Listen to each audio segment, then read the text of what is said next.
Sorry, guys. I just realized I was muted.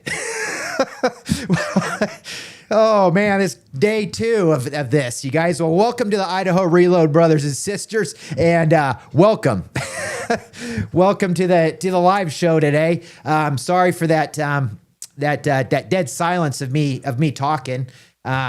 Anyways, so let's jump into this, you guys. I guess I'll kind of go over and rehash a lot of what I was just kind of go over and with this, you guys, is obviously the bill just passed, you guys, and this is like some really pressing news that we're getting into, you guys. And I want to focus on this video, on this live right now, is on how we move forward. The one thing I do want to apologize, you guys, if that noise in the background, one of my dogs is playing with a bone, so I apologize if that becomes distracting.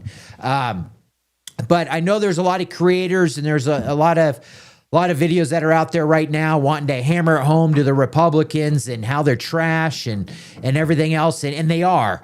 But I think we need to put our energy in a different avenue right now. What we have is what we have at this point now that it's passed. We can sit here and keep going backwards on how they screwed us over and everything else, but now it's time to, how do we move forward? What are we going to move forward? How are we going to make this better?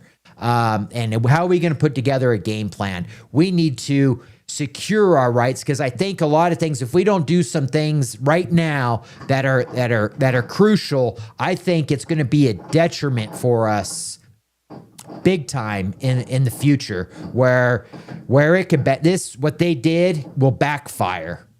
And actually hurt us big time if there's not certain things that we put in place right here, right now. But the one thing I know, some stuff since this is a lot of the backdoor stuff that that's come to my attention today, that I do want to highlight, is because it's got my wheels turning, and I want to go over that stuff. So the first one's going to be on a post that Rep. Clyde, the one that actually put together that amendment that never got voted on, and how he was being that holdout for the vote to be able to even put the vote before the vote. We're not going to get into that, but was holding out on that. But I want to highlight on a post that he did. I'm not going to read the whole post. You guys can pull that up on X and hash that out. But it's just this particular part of his post that I kind of wanted to highlight. I also had the opportunity to discuss this critical matter directly with the President Trump at the White House. I look forward to working with him and his administration to further restore our Second Amendment, but he put 2A rights. Stay tuned. That stands out. Okay, we're going to come back to that. Okay, and then I want to the next thing I want to highlight is on Rep. Anna Paulino Luna, on what she said. So really kind of listen to this, you guys. The tally board is going in the wrong direction for Republicans right now. We've got still 8 on the no vote side. The votes are still tied on the other side. Want to make sure that the audio is going through. Now you have 5 nays. They can only afford to lose 3. What's the strategy?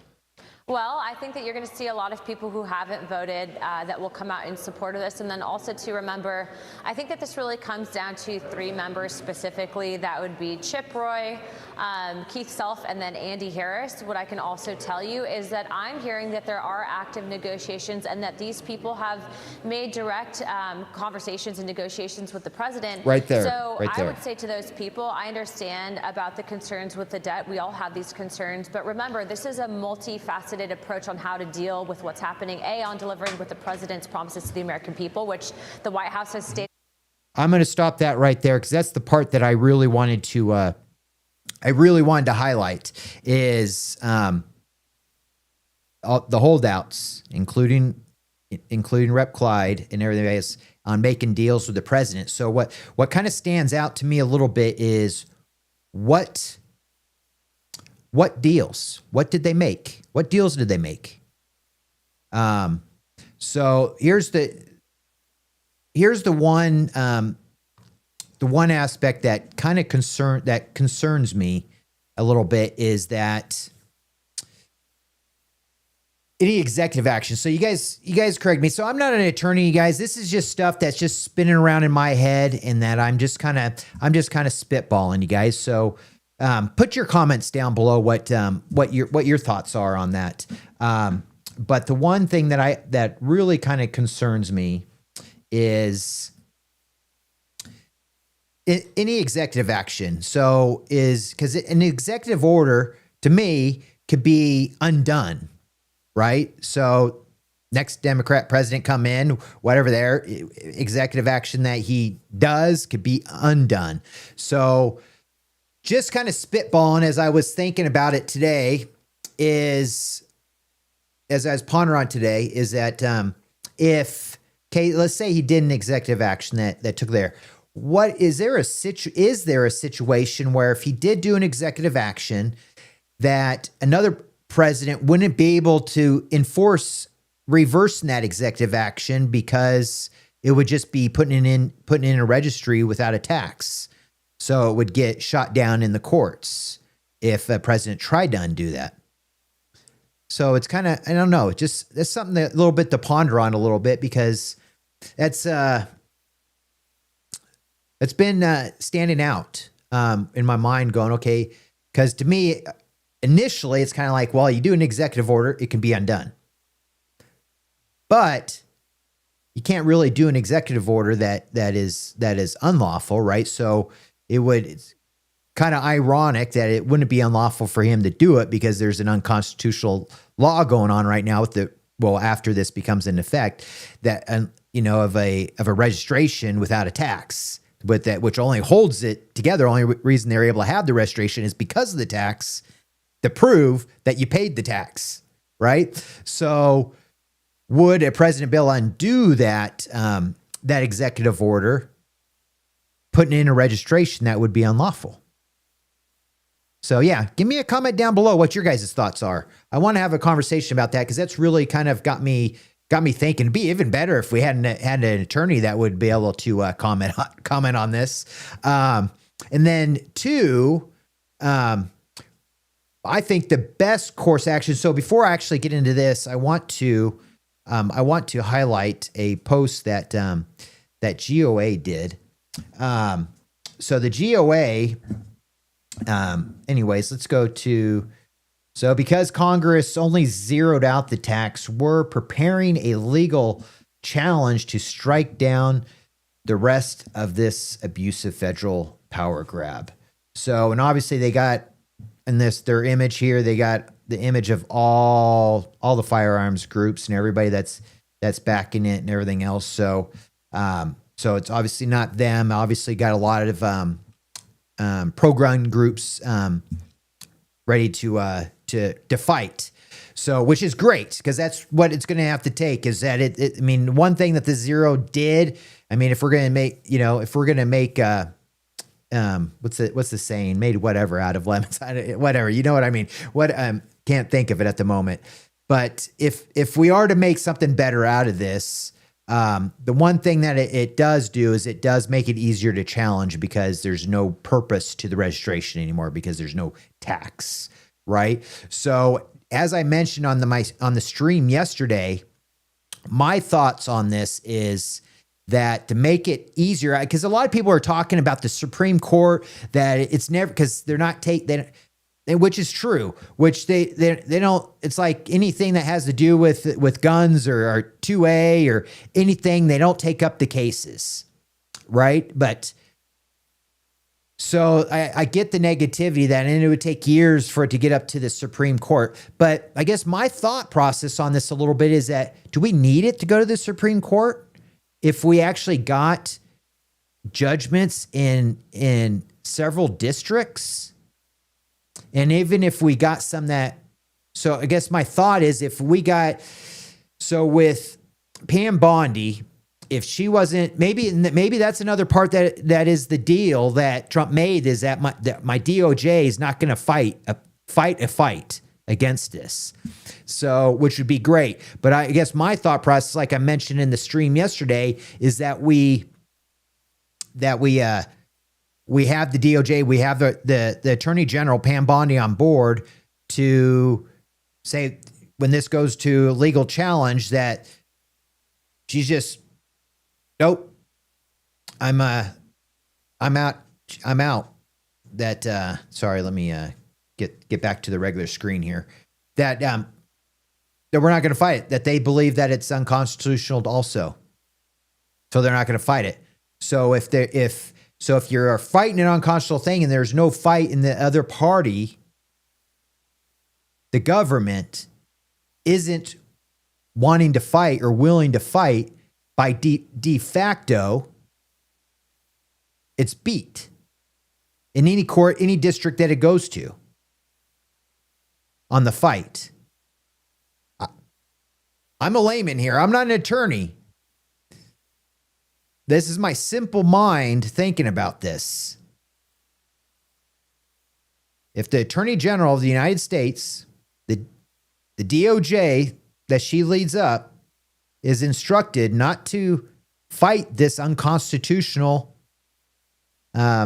leftovers, the way I put it, of the NFA, of the registry, do we need the Supreme Court? Again, comment down below. Let me know. I don't, because that's might be just simple mind thinking. So to me, that seems like that's something that we could take care of pretty easily, pretty simply, pretty quickly, as long as we have the Attorney General and obviously the DOJ's office on board for it. That's my thought on it. I mean, don't get me wrong. I'm not a big fan of Pam Bondi, to be very candid with you. I'm not going to really get into that right now, but I mean, we've heard the atrocious things that she's said, and how she's been about red flag laws, and how she was advising President Trump and all that in his last term, and just how she was in Florida on that kind of stuff anyways. And honestly, I'm not a fan of it, how she even carries herself on TV either. She just rubs me the wrong way. But we don't have to like her. We just need to have her continue staying on the stance that President Trump has directed her to do this stuff to protect the Second Amendment, right? Can't remember the name of the executive order they did, and the directive and all that stuff that he did, but basically that Pro 2A thing that they put together. So I think part of that is if we got the Attorney General and DOJ's office on board, I mean, you don't have to have a good judge on our side, because the other party isn't going to fight it. So wouldn't it be a default judgment? Wouldn't it have to be? Again, comment down below. Am I wrong? Again, I'm not an attorney, but to me, it just seems pretty simple. Same thing if you had a criminal offense, you go into court, and the other party decide you're in a lawsuit or something. The other party says, yeah, they're right. Judge can't do nothing about that, right? The other party wins. I think this is a conversation that needs to be had. I think some comments need to be directed to President Trump, or maybe, hopefully, some backdoor stuff, the GOA and all the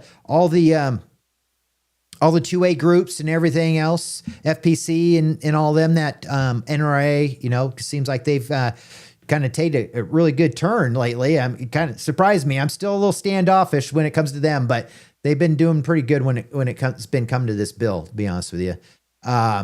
But is having that conversation, because I think that this will be a breeze, I think. And I don't think we have to worry about the Supreme Court. I mean, especially if the attorney general in her office isn't going to fight it. We get a de facto judgment. Right? And then it's no longer able to be enforced. So that's my thought, you guys. So I think that's something for everybody to think about. And I think it's I want to have that conversation. I really do, you guys, because it's got my wheels turning on this, and I haven't heard anybody else say this. I've heard everybody, when it comes to the court thing, talking about the Supreme Court or talking about how they don't. It's going to be years, or it's going to be they don't take up gun stuff anyways, right? Which is all has been relevant, and it is true. They don't. But do we actually need them? I don't know how many districts we need, but even if we went to every district, filed a court case in every district, and the DOJ says we're right, it's unconstitutional, and we have that in every district of a win, do we need the Supreme Court?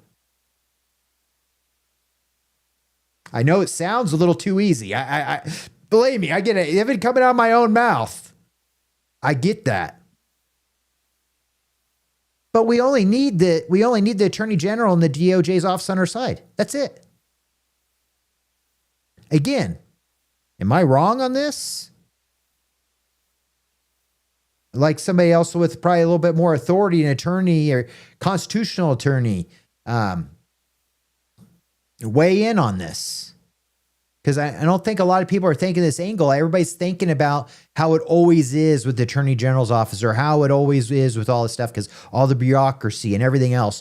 Well, we haven't had in an administration before a big focused group with an executive group order to focus on Second Amendment rights before that we have now. So, is this a way for us to take advantage of that? I think it's a conversation that we need to have. And I really think so. I think it's a conversation we need to have. I'm not any authority on this. I'm just a regular guy, wheels turning, thinking this out. Again, let me know what your thoughts are, you guys. Comment it down below and share this with people, you guys. I think this is a little bit of a conversation that needs to be had. Share this. Let's have this part of the conversation that nobody's talked about, this part about having the Attorney General's office, the DOJ, on board. Nobody's talked about this angle. Share this. Let's have this conversation, because this may just breeze it through. All of it. So let's have that conversation, you guys. Anyway, so I did want to go live with this, you guys, and for we can have that conversation. But with all that, you guys, thanks for watching, you guys. If you guys liking this new content, me doing some lives and stuff, let me know. Let me know. Comment down below. I am working on some videos, you guys. I'm doing some reviews. I got a flashlight that I'm doing a video on right here. Fish up the chop job, and then I am going to do. Actually, I'm going to do that tomorrow. I'm going to do the unboxing. Just I haven't done the review of it yet, but just my initial thoughts on the Athon chronograph, and then I got the new Vortex Viper enclosed shotgun sight that I'm getting into too. So I got some videos that are coming forward, you guys. But let me know, you guys, those that you that are subscribed, Do you like me to do some more of these lives and getting there? As you guys can tell, I'm taking this channel to a new level. I'm going to be more engaged of getting more videos out there. And if you guys like this content, doing these lives, also, obviously I'm looking at it here, you guys. I don't know if, sorry, I got this program. It doesn't tell me there. Nobody's commenting. So I'm not sure if anybody's, watching right now, but I'm still going to be putting this out there and seeing who watches and stuff. But please do comment down below, you guys, and let me know if you guys enjoy these. If you guys would like me to continue doing these lives. But with that, you guys, I am going to be probably posting a video. You know, 'cause like I talked about, I'm finishing up a couple of those reviews and stuff. So I probably will be posting a video tomorrow. But yeah, let me know, you guys. With that, you guys, again, you guys share this. Nobody else is having this conversation. I haven't seen it unless I haven't. So I think it's another angle that anyways, I think the right people need to be put it into their minds to approach it or think about it and get that thought process going. But with that, you guys, God bless you guys. Thanks for watching. And until the next video, you guys, I'll see you next time. Oh, wrong one.